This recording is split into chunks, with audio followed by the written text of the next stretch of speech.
Hey, John Cristani here. Are you trying to get to that next level of success, but just things seem to come in your way? Well, I'm going to be going over how to curate a success mindset in this video, and I'm going to be discussing the topic of curating your media. So stay tuned, listen up. This has helped me a lot.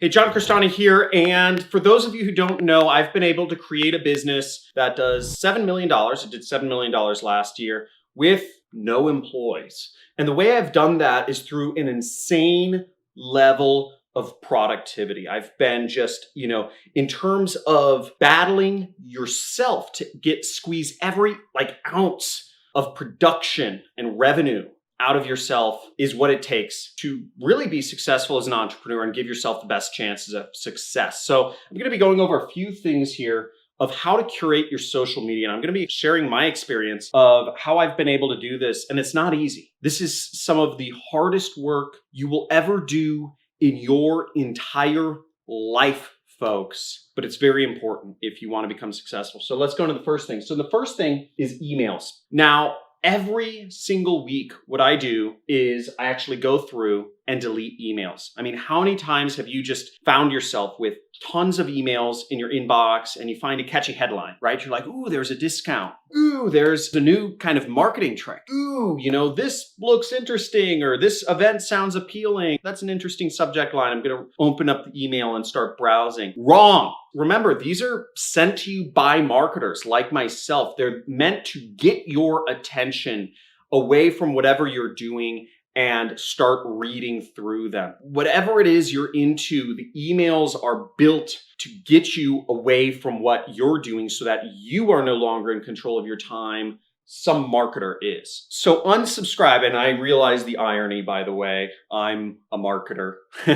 But listen up, because I'm trying to help you become successful. Unsubscribe from every single email list that you are on, except mine, of course. Unsubscribe from everything. You don't need emails. There are some essential emails that you may want to get. Like if PayPal sends you money, you might want to receive that.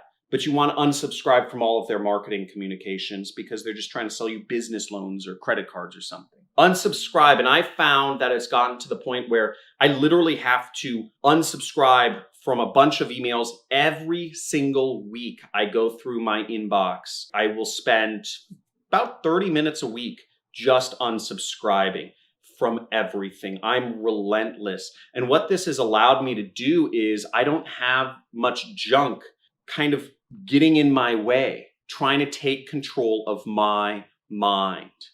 Because that junk is out there to control our minds.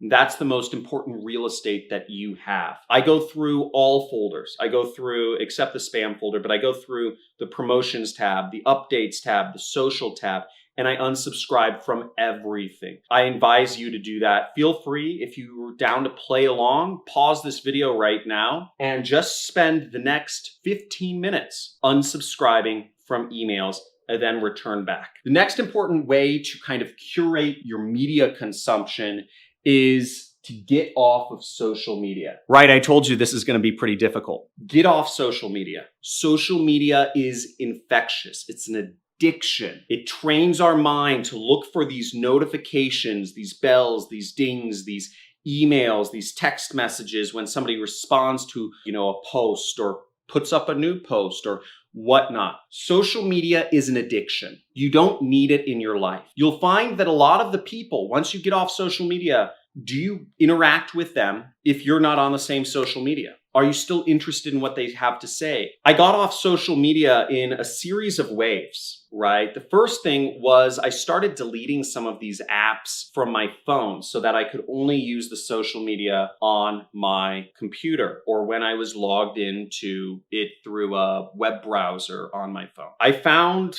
people would get angry at me. They'd say, I've been trying to contact you, John. You know what? You don't respond to any of my Facebook messages. I don't see you anymore. What are you doing? You fell off the face of the planet. So you'll get initial waves of frustration from people around you as you detach from social media, whatever it is that you use. You'll also feel maybe a sense of loneliness because a lot of the TikTok videos or TikTokers or, Twitterers or the Instagrammers, you don't see them as much. And maybe you end up feeling a little bit out of the loop and you don't understand what people are always talking about anymore. Oh, Dan Bilzerian just posted this crazy photo of him like hanging off the balcony with a bunch of hot chick. You won't be as in the loop about that. One of the hard things was not being up to date on news because I used the Facebook news feed to get most of my news, to understand what people were doing or where people were. And when I got off of Facebook, quickly I was out of the loop when I would meet people and talk to them about what's going on in the world. But in fact, this is actually a nice way to interact with people because I can go places, I can go to restaurants and I can ask them what's new in the world. And I learn things. It's not just a way for me to say, hey, it's not just a way for me to make conversation. It's actually a real way that I can gather news. I can get up to date. When I walk by newspaper stands, I read the headlines. When I'm at a restaurant, I might watch a little TV while I'm sitting down to eat, and I get some of the top highlights. So you're not completely distant, and it makes going out more interesting. Social media is very hard to detach from. I suggest you completely get off of all social media. I do not use social media anymore other than to post content that other people can consume. I focus on being a producer, not a consumer. And that's kind of an important mindset overall to curate if you want to become successful. Now, at this point, I actually invite you once again to pause the video. And if you want to play along, go into your phone, start deleting social media apps, go on your social media, start deactivating your social accounts. This is a very difficult step. Or what you can do if you want to do it in waves is deactivate a couple social media accounts or make an announcement on social media that you're going to be removing yourself from social media and give people another way to contact you. Now, in my case, what I do is I use email. I use email and I use one chat app for business. That's it. If people want to contact me, they send me an email. That's the one way people have to communicate with me. So I encourage you now, pause the video and start culling the herd of your social media addiction. Very difficult. Now, the third tip to curating your media is getting rid of chat apps. Now, once again, this is kind of related to social media because a lot of chat apps, such as Instagram or Facebook or some of these other socials, are chat apps too, right? Getting rid of your social media gives you a chance to also get rid of your propensity, your urge, your addiction to chat. Now, in my case, I use Skype to chat with people, but I purely do it for business use. I don't take people that are hitting me up for random stuff. Purely, I do transactional business through Skype. Meaning, if there's people I'm paying or people that are paying me, I work with them there. Really, it's just business partners. Nobody actually pays me directly.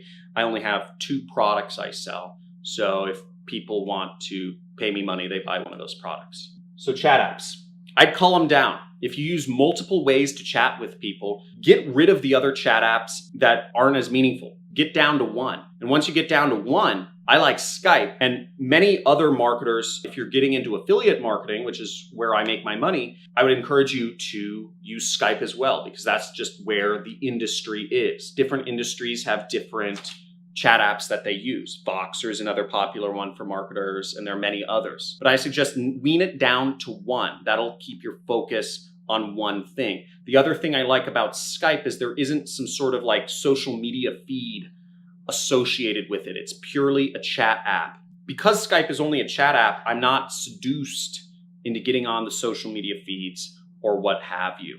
That's very dangerous.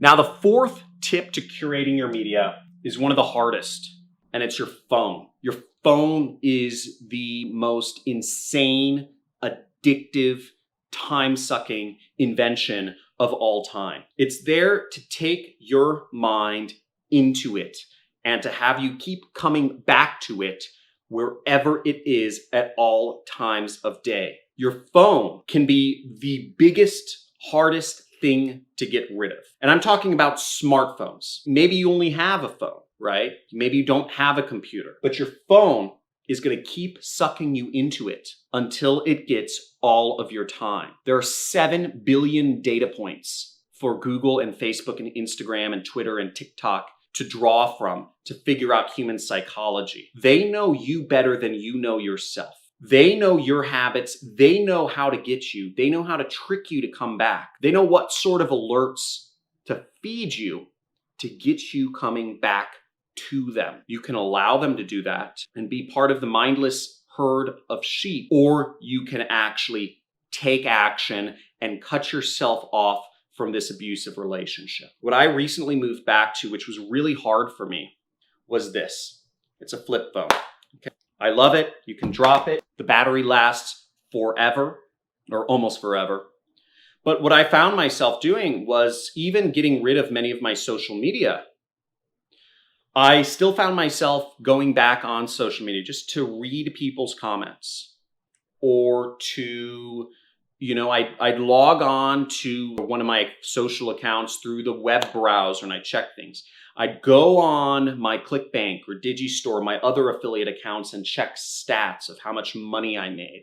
I'd go on to my banking. I'd buy stuff through my phone, all sorts of things to get back on the internet to check things out, even with all notifications turned off, with 0 notifications. I mean, that's one of the first things you can do to get rid of your phone addiction, is turn off all notifications. But I'm advocating here, if you have a computer or a laptop, completely getting rid of your smartphone and going back to a $20, this is $20, maybe 15, something like that, $20 flip phone, or a very basic phone that can't even support apps. This does not support any apps whatsoever. It's not an Android or Apple or anything like that. It's just a dumb phone. And the dumb phone allows me to keep control of my time and do better things to make money. Phone addiction is really serious and it's very real, and there's not a lot of people talking about it. But if you can make the leap to do these things, you'll lead a much, much, much more productive life. And in order to compete in today's society, you need every single ounce of energy and productivity that you can possibly muster. Your quality of life will not go down when you remove social media from your life. It may feel that way for a few days, for a few weeks, maybe even a few months. But overall, your life and your ability to be an entrepreneur will get far better over time. Thanks for watching. And if you're down to play along, let me know what steps you took to cure your social media addiction. Another thing about this video, if you've made it this far, let me know what your thoughts are on these kind of mindset videos. I've purposefully taken an approach that I understand many people won't like. Most of my audience will not want to watch these videos, but I want to try something new out where I talk about things that people need rather than just what people want to see or hear. So thank you for watching. Thank you for playing along. I'm committed to just talking about success for a little bit. Have a good day.